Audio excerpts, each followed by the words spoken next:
Beautiful location, kind of shielded behind the Jeep because I can't quite show you it in its entirety, but I have taken a pano so you can have a look at the lay of the land. The wind's howling, so that's kind of why I'm cowered behind the Jeep, or else the microphone gets a bit distorted. But I keep hearing noises though. I swear to God I keep hearing voices, like screams, and like, you know, it was like a woman's voice, like, you know, sort of noises. And it's probably just Bigfoot. He's just trying to lure me into the forest. He's just mucking around. He's always doing that. What's that? New suspension.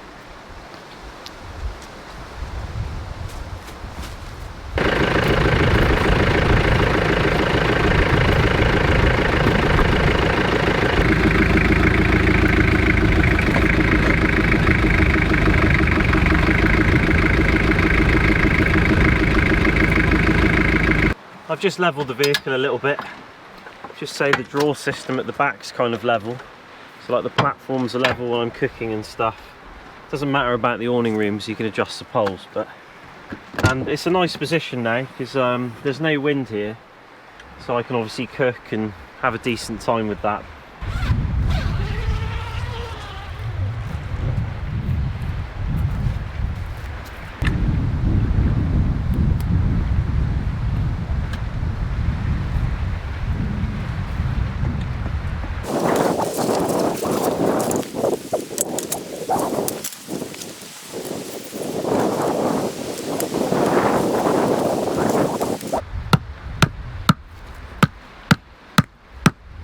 There we go.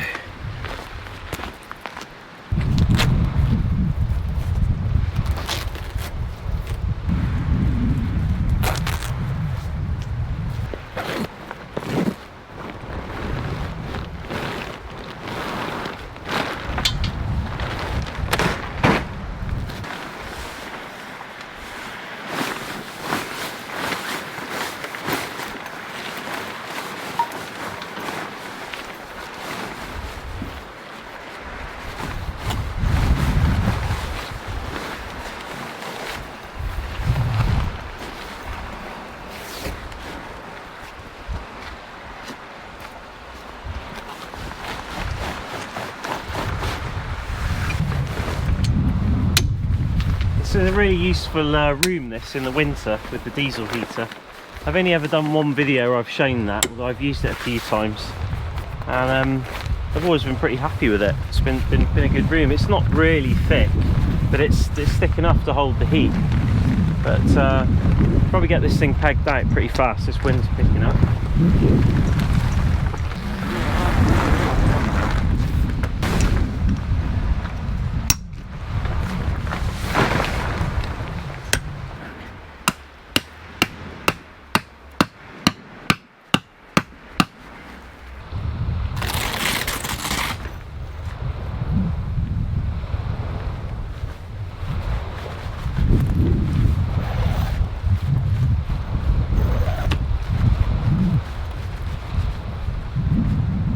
So here we are, home sweet home. This is going to be my bedroom for the next few nights, and it is pretty comfortable actually. It's nice. It's nice you can stand up in it.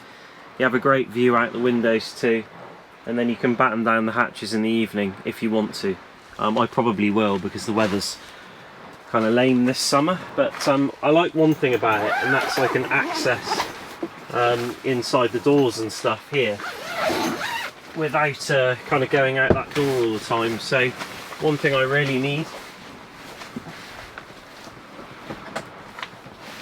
is this, just to do a little bit of spring cleaning in here, as it's been in the garage for over a year.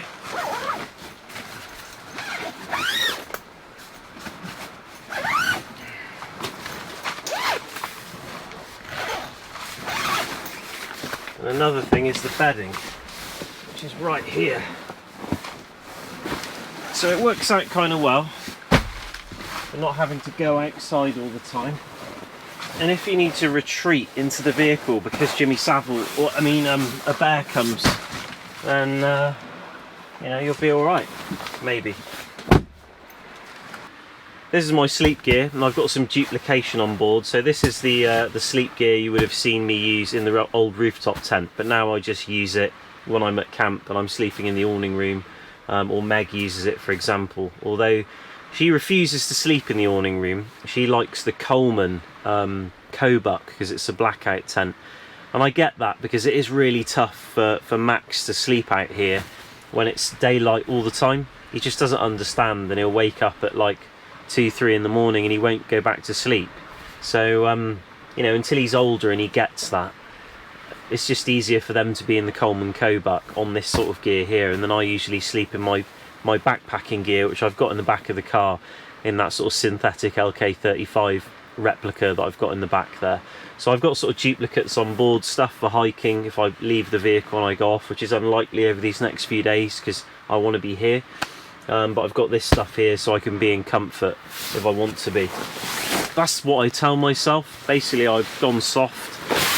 I've spent too many years kind of sleeping on the ground and eating dog shit and bugs, and you know, now I want a double bed when I'm out camping, and I want a vehicle and I want a kitchen and stuff. It is the truth, you know.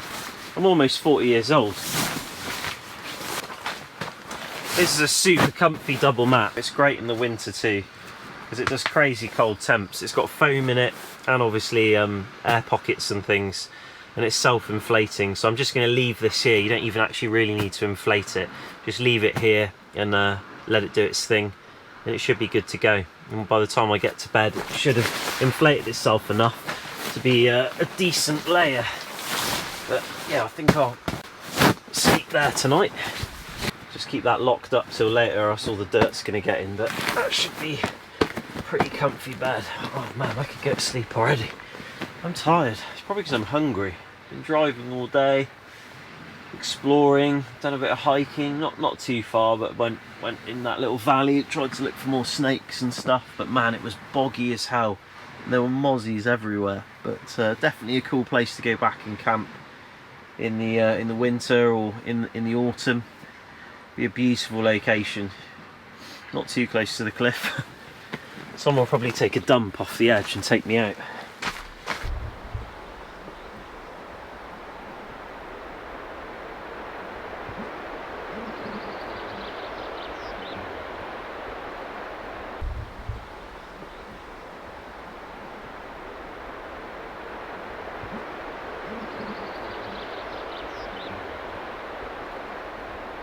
A little bit of rain coming in, so just going to get the food out and the milk for the tea. Jesus, I'm dying for a cup of tea.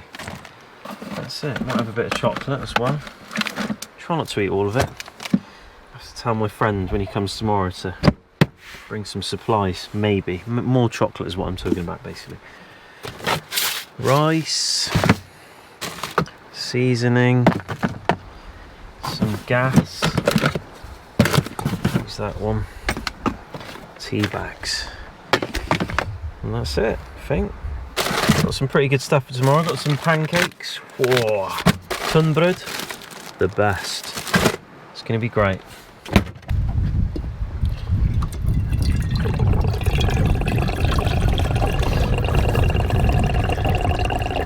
Bit of rain. Didn't expect that.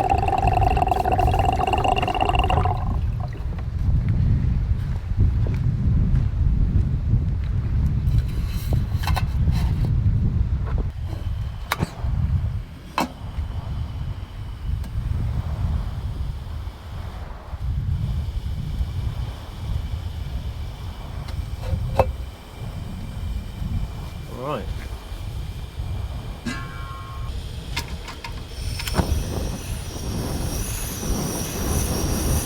Let that warm up.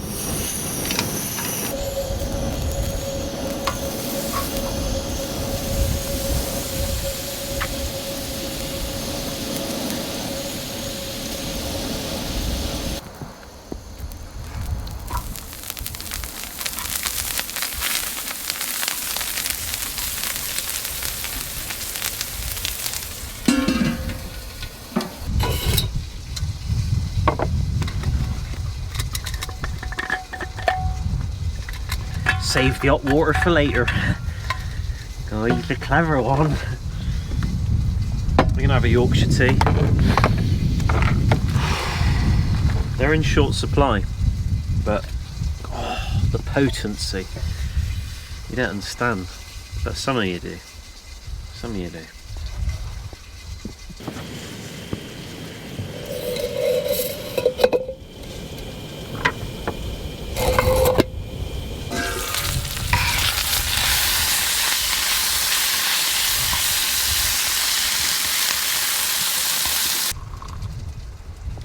So that's it, tea for the day. Well, hot water as well. So if you do some cooking with rice or something, pretty useful to then be able to just already have almost hot water to save some fuel. So I shall pop that there and pray it doesn't explode. And that should be that.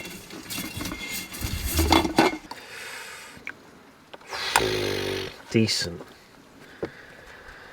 It's like a spray tan compared to Lipton's. Mopped up some of the grease. This water is already very hot as well. Obviously, if it was very cold water, this would be pretty dodgy. I'm just going to tank this up with water to cook the rice. And that asparagus can just stay there. We'll start with that. Meg was here, she'd be really unhappy. She'd be like, oh, you got to put these around the edge like that. And oh no, they're facing the wrong way. Oh gosh, yeah, she's going livid. It's got to be Instagram worthy. Not that I'm joking, she's not like that, but she is really. But yeah, there we go. Look at that. It's beautiful, isn't it? Look at that. That looks like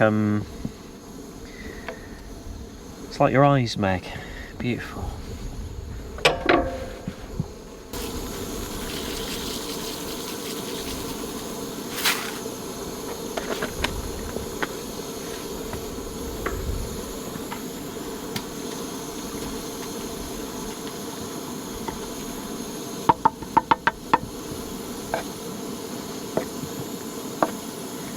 Stargate SG1.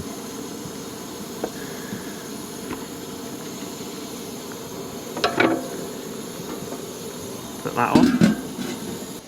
So if you haven't cooked with one of these before, it does come across a bit strange that you do rice and pasta and things on them, but I guess it depends, you know, how much water they can hold. That holds more than enough to do rice in for, you know, probably 4 people if you did the rice first and there wasn't anything around the edge. So you know, it's pretty cool because at the end of it you just boil off some water, wipe it down, let it cool, put it all away, or just chuck it in the awning, and there's no washing up really to do apart from the plates, of course, but no pots and pans or a stove, you know, spitting. So I'm kind of sold on the idea. Once I saw it, I thought this is really interesting and I want to try it, but I want to build my own because I don't want to spend $400, and it seems to work.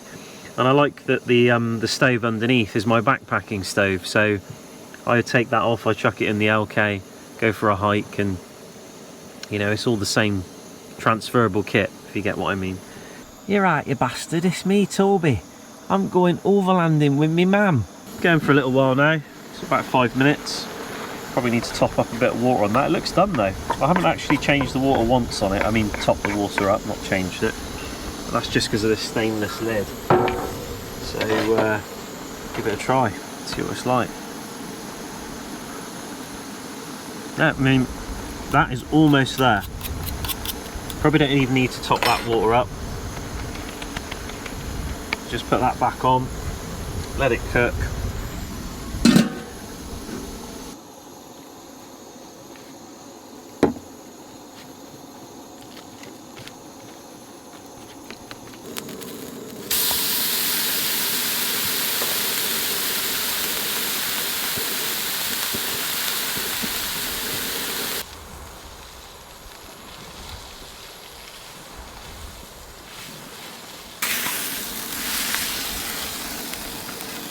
Bit of a small plate, isn't it?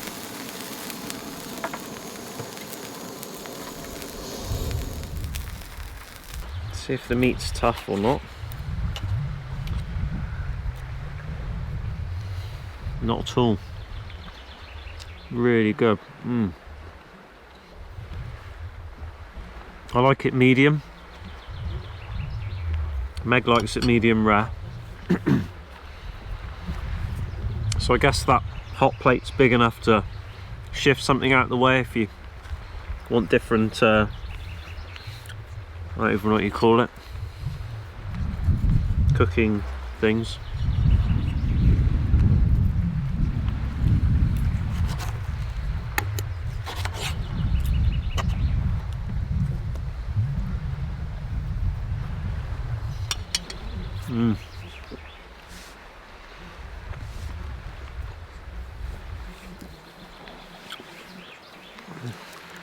Flies are all over me.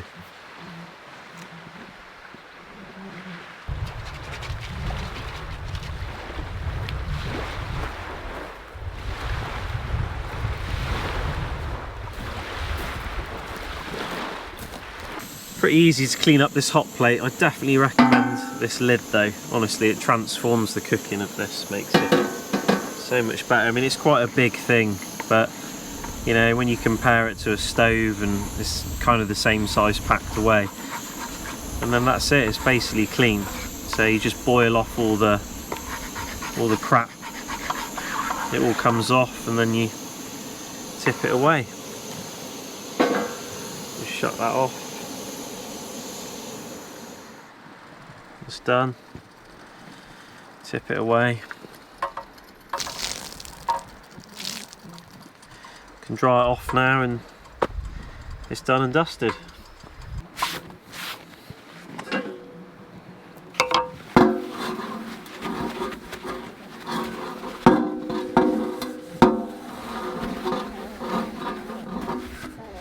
Let's leave all that there. Air it out. Seems to be a lot of heavy-footed activity around here, and it's time to make some noise. I want dessert, and I want it on an open fire, so I'm thinking this little pit here. Gonna have bananas and chocolate before bed, a cup of tea, and then I'm going to turn in. It's pretty late, around about 10 o'clock, obviously still broad daylight, and it will be for the rest of the night, but it sort of messes you up a little bit. Oh, sorry.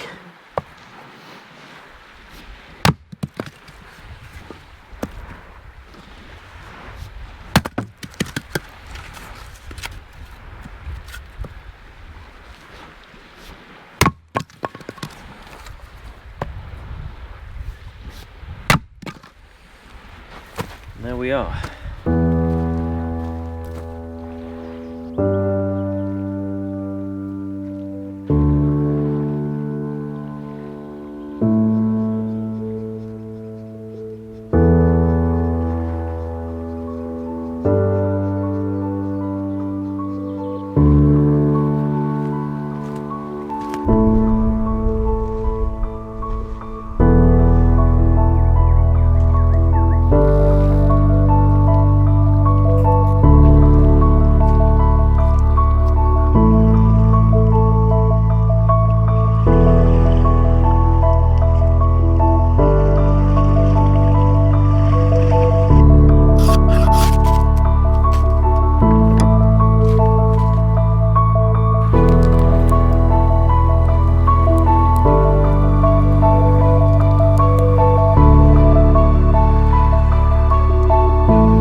Well, that's it from me from day one. What a cracking day, really enjoyed it. Wind's really picking up and I'm kind of sketching a bit. I think it's going to be okay, but obviously nothing's okay depending on how strong the wind is.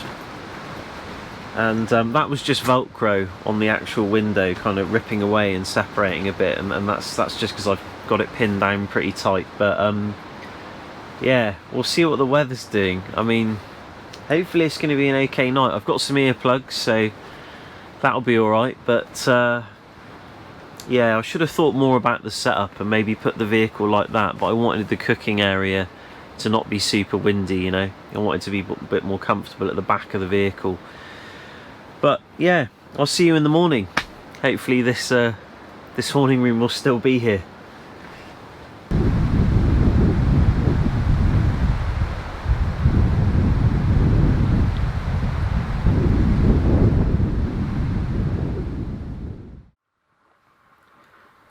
Good morning. Survived the night. The awning's still here. Honestly, the wind picked up something ferocious last night, and it wasn't really the awning I started to then worry about. It was the trees in front of the Jeep. You know, that became a little bit of a concern, just basically because you know, it's the edge of the forest, and it's always the big trees on the edge of the forest on the soft embankments that are the first to go. But I'm pretty sure there's some mosquitoes in here, like 1 or 2. But I didn't take any damage, I don't think. I mean, I slept with this over my head because of the constant daylight, and I slept really soundly once I got to bed. Like after about sort of 1 o'clock in the morning or something, after the wind kind of started to die down. Yeah, I was out cold the whole night, and it was a really comfortable, warm night. I think I just woke up briefly and put this on in the morning because you know, the temperatures, you know, where your body temperature drops basically, you know, a little bit at a certain point in the night. So yeah, gonna wake up now, gonna make some tea, obviously. Man, there's more than one mosquito in here. There's actually a fair few.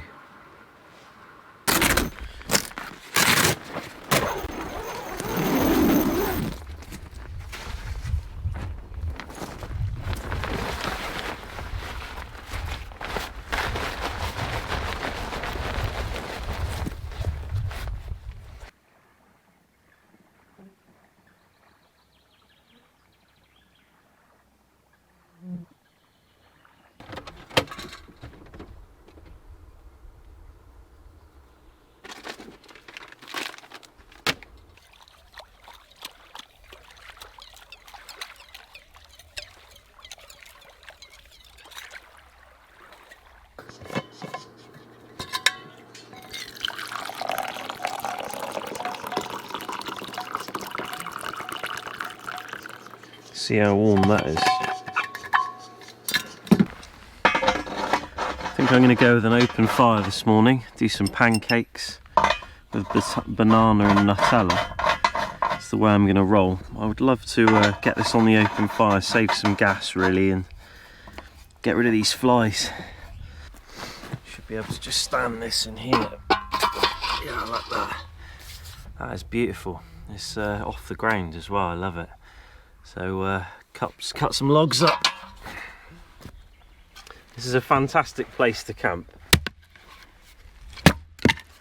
and you know, I'm really enjoying it here. This warm weather's a nice pickup for today, but oh my god, the flies. It's not the mosquitoes now.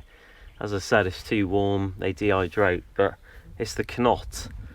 These tiny little sort of biting flies, you see them all over me around my face. They don't care about the mosquito repellent. You know, they're interested in just like having a piece basically.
doesn't appear to be no fire ban at the moment, which is great.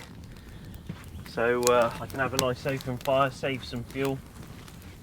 It's nice to cook on that hot plate with the open fire. It's really, really nice. But it's been a real peaceful experience so far being out here. I can't wait to get out hiking today. I've just been using the binoculars, getting the lay of the land, and you just see so much.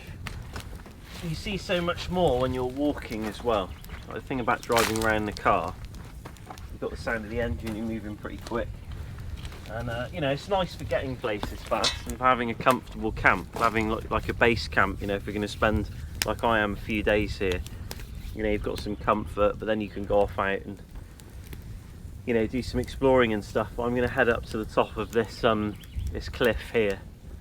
I've seen like a trail cut through, probably just like a game trail or something, but you know, I'm gonna check it out, see what's up there. Whilst I'm waiting for the fire to burn down, just gonna have a little gander under the old vehicle, look for you know, to see some of the work I've done, whether it's become undone or not. Yeah, that track bar's really, really solid now. Now I replaced the Heim on the track bar, my death wobble really vanished, and it's been running great, and also fixed the leak on the differential.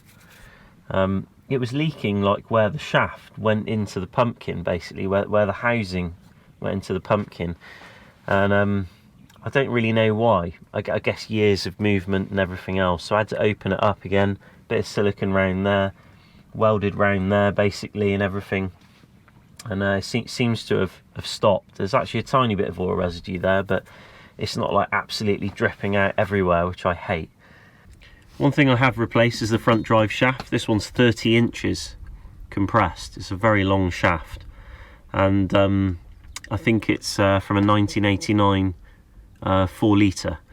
That's what it was listed as a kind of remanufactured one, or rebuilt one, or you know, an aftermarket one, not original of course, but seems to be doing very well. And you know, I've got no movement in that slip joint when it was flipping terrible before, and the vibrations were massively noticeable between taking the shaft on and off, so that's a big plus as well. But I think the good thing is I've got no oil leaks. This thing used to drip oil from the rear main seal everywhere. Now the clutch is done, the rear main seal's done, and you know, I've really tried my hardest to stop it leaking everywhere. It's great, because I flipping hate going out into the forest and it dripping oil all over the place. But there is a little bit here and there, but I guess, you know, there's always going to be a tiny bit kind of leaking off this old diesel engine in some place and getting warm and running down, but it doesn't look like it's coming from the rear main anyway. It might be where I topped it up the other day and it's just found its way to the bottom. I think the best addition was this though, this just piece of plastic here. I just basically screwed that into this aluminium splash guard. This is just a sort of skid really, designed to take stone impact and mud and all the damage that can occur to the floor pan. Obviously when I did the frame stiffeners, the box rockers, tied those in together, you know, did loads of kind of corrosion repair and everything. I didn't really want to have to visit that again in a hurry. So putting this here has just really saved all the undercoat, all the kind of Dynatrol undercoat from getting damaged and pierced really by stones, and then, you know, the cycle of corrosion beginning again. But I noticed like all the mud and stones would zip up through this gap in the on the sliders and just take out the door, and I was getting stain damage on the rear door, like little chips and things, nothing serious, but you know, it was kind of like the warning sign. So just putting this piece of plastic here, which, you know, you can obviously push down a bit if you want to, but it's just saved like the doors from getting thrashed basically from stones. And because it's angled like that, the water goes like that, and then it just runs down, goes onto this and comes out the drain holes at the back, and it all seems to be working pretty damn well. Right, looks good. Gonna have to work fast. Maybe I'll elevate it up a bit. Oh, look at that. Love it. Butter's melting already. Forgot the oil, but don't really like using oil too much. Let that get nice and hot.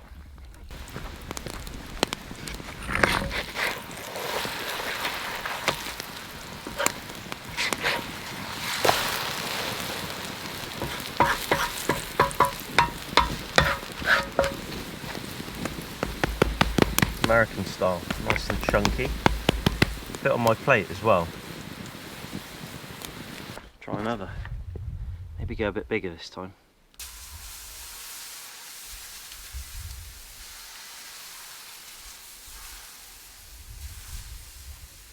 This Myrka isn't flat, so everything tends to congregate to the middle, which can be a bit tricky with the old pancos, but this is just me creating excuses really, because I'm sort of thinking I'm going to fuck this up and everyone's going to be like, Mike, you're a disgrace. And you know, story of my life really.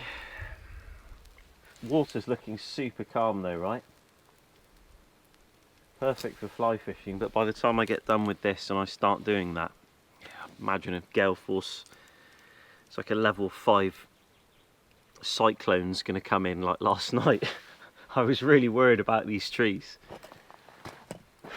I mean, they've not really got much foliage on them to be able to act as a sail so much, but you look at the root structures and it's a different story really.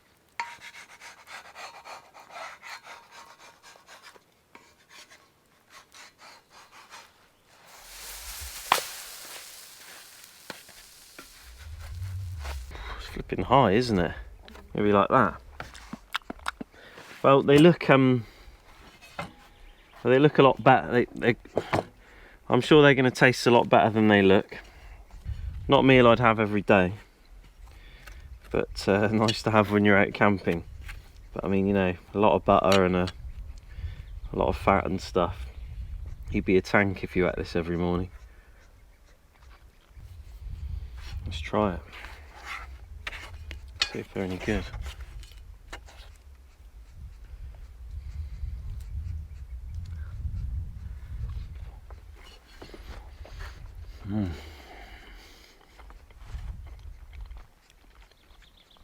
Nice. It's actually a waffle mix, not a pancake mix, but it does the job.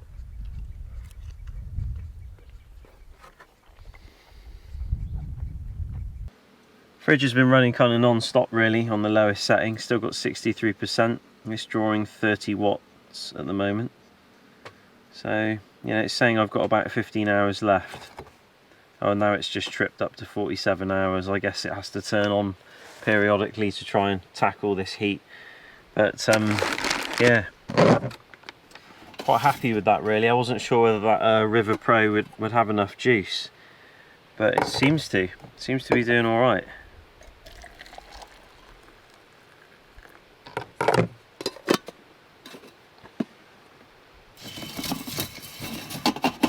Sometimes it's easy to forget these little things here, but the alu box is exposed to direct sunlight at the moment, and it's aluminium and it's heating up inside.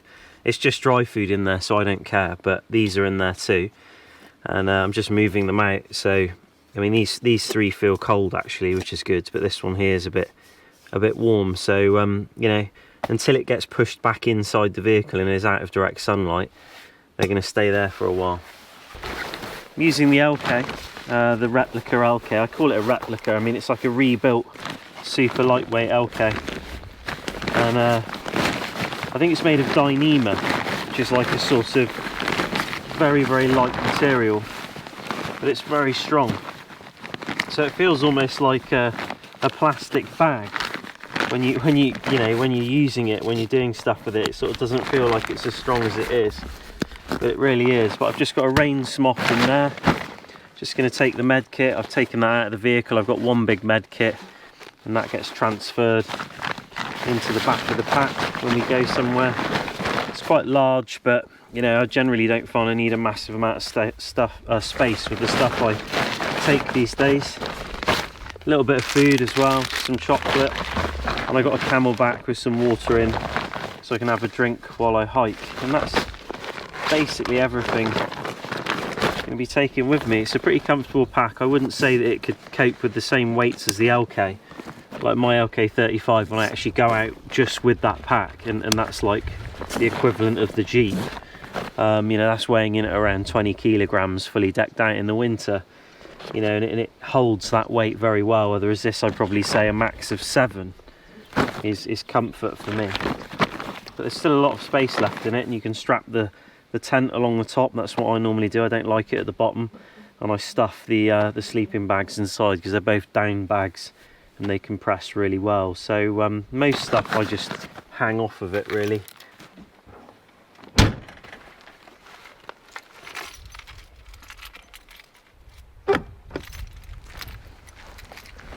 Look at the flies. They're loving it. They're just loving it. They're all over me. But the best thing you can do is just not actually give a shit. But got some interesting mushrooms on the way up. Got some morels, some common morels growing around here. So good edible mushroom, that time of year where you find it. That one's a bit munched and a bit far gone, but I shall keep my eyes peeled. I'm just on my way up. So I'm off the beaten track, pretty far away from camp now, and I've just gotten to the cliff that I would like to try and traverse. There's no trails, so it's a bit of bushwhacking, which isn't too bad, but it's just watching your step. I think if you're gonna come and do this, then you know, you've just got to be mindful that, you know, it's not like a park. It is like a wilderness area, and you know, I mean, although bears are sighted a lot, I've seen a bear myself, and my friend saw some the other day. It's more about, like, not so much the worry of a bear. It's more like if you're, you know, on a bike and you're making much noise, and then you like get between a youngster and its mother, or you're a hunter and you shoot a bear and you piss it off. But more to the point, it's just more about sure footing, and making sure that, you know, you've got sure footing, because there can be a lot of rocks and things you've got to be careful about. But before I come to places like this, I always give the coordinates to Meg. I always tell her when I'm going to be back, and you know, always make sure that I try to you know, take care of myself, because if you look at that, you know, there's the danger. You know, that this is the kind of issue you run into. So based upon that, I'm going to go down, and I'm going to go that way where it's not so steep and it sort of curves around, and it's a bit more of a better entry to the top. Well, here we are at the top. Nice little track. A bit sketchy actually in some parts, but you know, it's nice to get up here anyway, rather than just look at it down at camp and go, I want to go up there, but I'm too chicken shit to do it. I'd rather get my pack on and get my gear together and just take my time getting up here, and not, you know, not kind of make any mistakes, if you know what I mean, or take any chances going up steep bits with lots of big rocks and holes and things, or else, you know, when my wife watches a video, she'll just kind of get scared and stuff. My mum worries about me a lot, and she sees me doing this sort of thing. She worries about me all the time, and I can understand it. You know, before I was a dad, I was like, oh mum, whatever, you know, I'll be fine. And now I've got a son, and I'm hiking up here, and there's like, you know, I see snakes and things, and like I imagine slipping and breaking my leg or something. I sort of think, oh man, I've got a son, and he might want to do this one day too. And like, I'm going to be like, no, you can't do that. But the reality is, you've kind of got to let go, and I don't know how that's going to go down. You know, he's my baby, and I guess I'm her baby, and she sees me like this, and I think she gets a bit freaked out, because I'm a little bit different to the rest of my family. But in terms of what I want to do, like this kind of thing, they wouldn't do this. You know, just these flies alone landing on your head and everything are enough to put them off. But for me, like, it's like, for me, this is the real world, and like my world of work and bills and bullshit is the fake world to me. It's not a fake world, but it's one that promotes depression and stress in society, in people, because you're forced to do something to maintain your head above the water. And like, when you come out to places like this, for me, it's such a relaxing experience to know that this all goes on continuously, and it doesn't care about my world and my problems and what I'm doing back in my house and everything. It just continues this cycle out here, and it's refreshing to know that that's happening, and it's always happening, whatever you're going through in life. And that sounds strange, I guess, in a way, but it's reassuring. It's reassuring that this kind of environment still exists, and you see that green woodpecker feeding its young, and everything's just happening out here. It's like a living, breathing world, and it's incredible. And you can be a guest, I guess, in one sense, but you can also sort of be respectful and tune yourself into it and get out here and kind of be a part of it and let it heal you in a way, let it take your stresses away. And because this is all completely different from that world back home, and you when you're out here, in my case, I completely forget about, not my family of course, but bills and work and all this other stuff, and I'm just absorbed in the moment. And I think that's the thing it teaches you when you're out in the wilderness like this. It teaches you to be in the moment, because you have to be in the moment, especially in a country where you can get lost, or there are predators, although I don't technically worry about bears and things because they're more afraid of me than I am of them. But it just teaches you that you do have to be respectful, and it's I don't know, it's reassuring. It puts your feet back on the ground, and it sort of gets you in tune with your animalistic instincts again, your primal instincts that you often probably don't use as much in the human world when you're at work. You do, but I find it's more stressful. I find it's less refined, and it's more chaotic back there.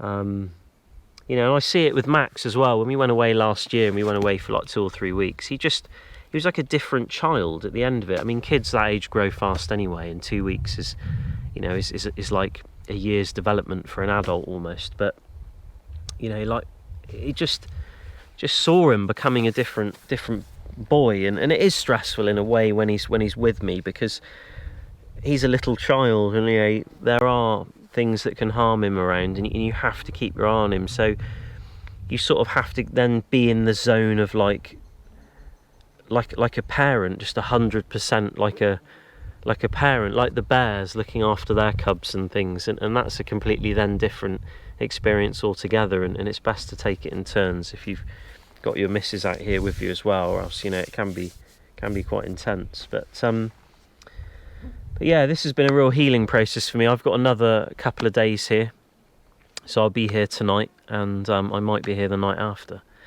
and and by then I think I'll be in the zone. I think I'll be zenned in.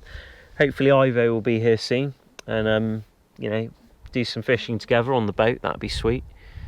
But yeah, I hope you've enjoyed this video anyway. I'm rambling on now, but you kind of get what I'm saying, and it's such a different video, I think, from being in the garage working on the Jeep, but you can see why I put all that work in, to have that experience. The Jeep just facilitates my time out here.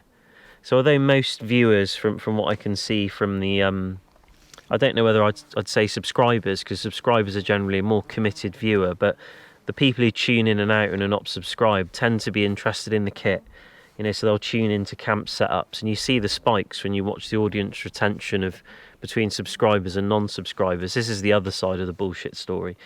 And they're into the kit and setting up, but as soon as you go out fishing or camping, it drops right off, and then it's sort of back to the subscribers who sort of tune in for, I guess, something else that they see in the video, not just wanting to know about kit and stuff. So I really enjoy filming. It adds an element to being out here that sort of helps me remember the experience better, and helps me look back on it, and sometimes I re-watch the videos and I go, oh, yeah, I remember that time, and it sort of aids in the documentation of a kind of, I don't know, of a development of an experience. But I don't film all the time, and the next 2 days I won't be. I'll just be enjoying myself, and that's the difference. You've got to cut the line somewhere. You can't film everything.